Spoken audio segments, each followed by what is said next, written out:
क्योंकि आप जो है एक एलिमिनेशन बेस्ड स्क्रीनिंग ज़रूर करते हैं, जो कि हम समय समय पे आपके इंटरव्यू से समझते भी हैं कि कौन से सेक्टर से अभी बचकर चलना है, इस पे ज़्यादा आपका फोकस रहता है। जहाँ तक मैं समझती हूँ, आप ऑटोज़ पर भी हायर इन्वेंट्री कंसर्न्स आपने हाईलाइट किए थे, और उसके बाद हम देख भी रहे हैं क्या हाल हुआ है टॉप ऑटो ओईएम काउंटर्स का। पर समीर जी, अब जिस तरीके से नए लॉन्चेस हो रहे हैं या फिर नए साल को लेकर कंपनी प्राइस हाइक्स भी अनाउंस कर रही हैं, क्या थोड़ा सा भरोसा वापस लौटा है अच्छी करेक्शन के बाद, या अभी भी ऑटो स्पेस में थोड़ी सी सतर्कता बरतनी नहीं चाहिए? जी, बड़ी ज्यादा सतर्कता चाहिए, थोड़ी सी सतर्कता से कुछ नहीं होगा।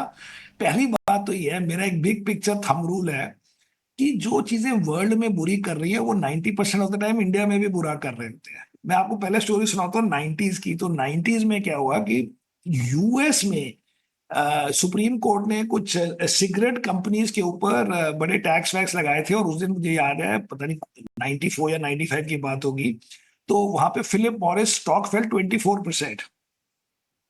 अब उसका इंडिया से कोई कनेक्शन नहीं था। इंडिया में तो किसी ने कोई ऐसा नहीं किया था कि सिगरेट कंपनीज हैव टू पे for health care issues of companies, लेकिन ऑफ पीपल। लेकिन इंडिया के आईटीसी वगैरह के शौक भी 2 साल नहीं चले थे।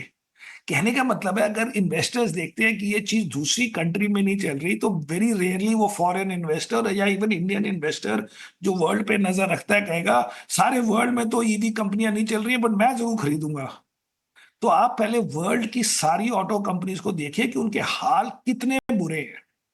सब के सब ने, ईच एंड एवरी कंपनी ने गाइड डाउन किया है। अभी तो लेटेस्ट स्टेलेंटिस का तो सीईओ फायर हो गया कल या परसों, मतलब फ्राइडे को I think. And basically each and every company has downgraded.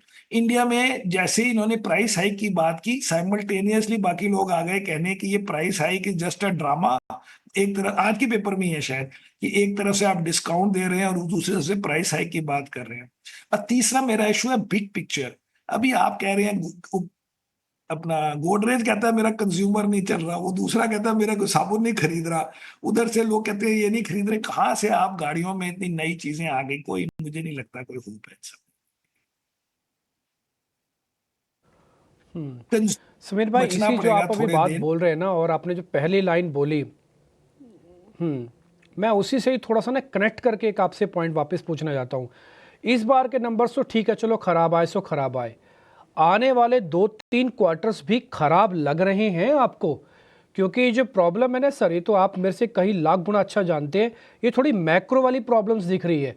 ये कंपनी की ड्राइंग रूम में बनी हुई प्रॉब्लम नहीं है, ये ग्राउंड वाली प्रॉब्लम है। Correct correct. सो यस, मेरी यही लॉजिक रही है जी कि जो चीजें खराब होती हैं वो एक क्वार्टर में ठीक नहीं हो जाती। क्योंकि अगर वो एक क्वार्टर में ठीक हो जाए तो कंपनी उसको उस क्वार्टर में भी बचा लेगा।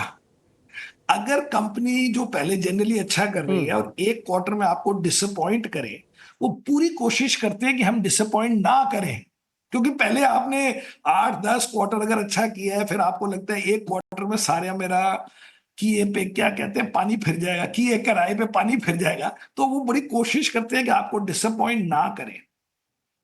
उसके बाद जब वो आपको डिसअपॉइंट करते हैं, फिर ये नहीं है कि 3 महीने में ठीक हो जाए, फिर उसको इतना करने की जरूरत ही नहीं है। जैसे बिग पिक्चर में मेरे पास गोदरेज के शेयर ना लॉन्ग है ना शॉर्ट है, लेकिन अगर कोई आदमी 9 दिसंबर को आके गाइड करे कि बड़े बुरे हाल है, अब ये नहीं कह सकते अगले क्वार्टर में ठीक हो जाएगा, फिर इतना आपको करने की जरूरत नहीं थी। तो same thing with all the sector, जो चीजें मैक्रो हो रही है उनको हिलाने में ही आपको 3-6 महीने निकल जाते हैं। एंड दैट इज, अगर सब वापस आने लग जाए तो। इसलिए मैं कह रहा हूँ हमारी एलिमिनेशन इन्वेस्टिंग इसलिए वर्क कर रही है। इसलिए नहीं कि आईटी सेक्टर अच्छा है कि नहीं है, लेकिन ये बाकी सेक्टर बड़े खराब है मेरे हिसाब से। एंड पर्टिकुलरली दो सेक्टर, एक तो माइक्रो फाइनेंस रिलेटेड सेक्टर्स या कंज्यूमर जो कि बिल्कुल ही अनसिक्योर्ड लेंडिंग टाइप, जो भी बैंक जो भी एनबीएफसी उसमें ज्यादा हो। And second is consumer mostly of all kinds. लेकिन उधर से हमारे पास जोमेटो है और हमारे पास वो भी कंज्यूमर कंपनीज हैं। लेकिन उसकी स्टोरी है कि आप उसी कंज्यूमर की मार्केट में आप मार्केट शेयर एक दूसरे से खींच रहे हैं। कोई किराना से ले रहा है, कोई अमेजोन से ले रहा है, कोई बिग बास्केट से ले रहा है वो, लेकिन ये नहीं कोई डिपेंड कर रहा कि एंड कंज्यूमर की डिमांड बहुत बढ़ रही है।